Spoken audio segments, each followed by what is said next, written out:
कोई मेल अपनी female partner के अंदर कितनी देर तक ठहर सकता है, मतलब कोई मेल अपनी फीमेल पार्टनर के अंदर खुद को कितनी देर तक होल्ड कर सकता है बिना डिस्चार्ज किए। ये तो डिपेंड करता है उसके अंदर चल रही उत्तेजना के ऊपर कि उसके अंदर एक्साइटमेंट किस लेवल पर है। कुछ पुरुष तो ऐसे होते हैं कि डालने से पहले ढेर हो जाते हैं, तो कुछ लोग 2 मिनट तक खेलते हैं, तो कुछ ऐसे भी मेल होते हैं जो लगे रहते हैं खेलते रहते हैं। तो डिपेंड करता है उनके अंदर होने वाले एक्साइटमेंट के ऊपर और वो किस लेवल तक अपनी उस एक्साइटमेंट, अपनी उस उत्तेजना को कंट्रोल कर सकते हैं। एक बार डिस्चार्ज होने के बाद वो आपका जो हथियार है वो चोचू सा तो वैसे भी बन जाता है, तो चाह कर भी वो अंदर तो ठहर ही नहीं सकता, वजाइना खुद उसे निकाल के बाहर धक्का दे देती है। अगर आपको योनि में ज्यादा देर तक खुद को ठहराना है तो उसके लिए आपको अपनी एक्साइटमेंट पर, वो जो बढ़ती हुई उत्तेजना होती है, उसे कंट्रोल करने की जरूरत है। वो करना सीखिए, क्योंकि जब आप ज्यादा एक्साइटेड होते हो तो आपकी बॉडी में जो नर्व्स है ना, जो पूरी बॉडी में फैली हुई है, वो आपके दिमाग को मैसेज देती है कि भाई पगला रहा है, ये नफराम होना चाह रहा है, तो ब्लड का फ्लो बढ़ा पीनस में। तो उस आदेश के अनुसार जो माइंड है आपके पीनस में ब्लड का फ्लो बढ़ा देता है और आपका सिर पे सलार तन के खड़ा हो जाता है। तो अगर आपको ज्यादा देर तक ठहरना है फीमेल योनि में, तो सबसे पहले आपको ये माइंड और बॉडी के कनेक्शन को ब्रेक करते रहना है। इससे आपका सेक्स का टाइम भी लंबा होगा और डिस्चार्ज की जो अवधि है वो भी लेट होगी। और वैसे भी दो लोगों के बीच में जो सेक्स है वो संतोषजनक होना चाहिए। इसकी कोई ऐसी टाइम लिमिट फिक्स नहीं होती है।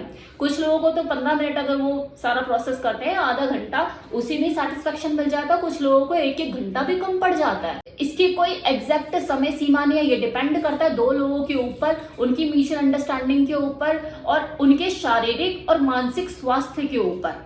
अधिक से अधिक 5 से 10 मिनट का टाइम होता है पेनिट्रेशन का, जिसे आप इंटरकोर्स कहते हैं।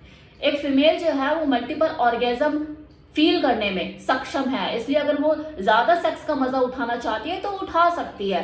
लेकिन वहीं अगर कोई पुरुष 1 से 2 राउंड या 3 राउंड खेलना चाहता है तो उसके लिए भी पॉसिबल है, या तो वो स्टॉप एंड डू टेक्निक का यूज करे और अपने जो सेक्स का टाइम है उसे बढ़ा दे।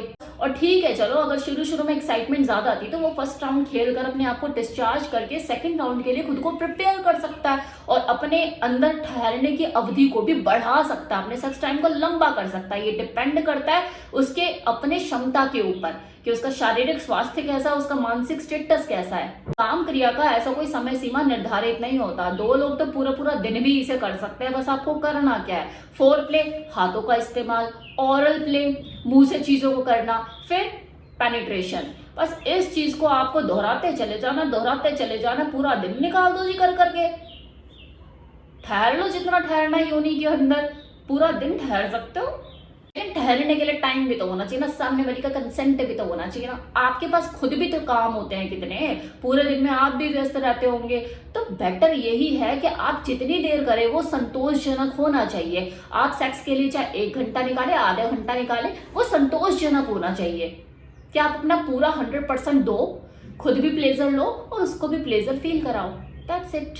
अब अगर कोई मेल जल्दी ही 2 मिनट के झटके देकर निपट लेता है तो इसके पीछे शारीरिक और मानसिक कारण जिम्मेवार हो सकता है। हो सकता है उसको प्रीमेच्योर इजैकुलेशन की शिकायत हो सकता है वो इरेक्टाइल डिस्फंक्शन से ग्रसित हो। तो सही वजह पहचानो और उसके ऊपर काम करो। अगर आपको इससे रिलेटेड डिटेल में इंफॉर्मेशन चाहिए कि शीघ्र पतन, जो प्रीमेच्योर इजैकुलेशन, इरेक्टाइल डिस्फंक्शन से कैसे छुटकारा पाए, तो मुझे बताइएगा कमेंट सेक्शन में, लिंक प्रोवाइड कर दूंगी उस वीडियो का। चलिए, टेक केयर। जितनी देर तक ठहरना चाहे ठहर सकते हो, आपके ऊपर है।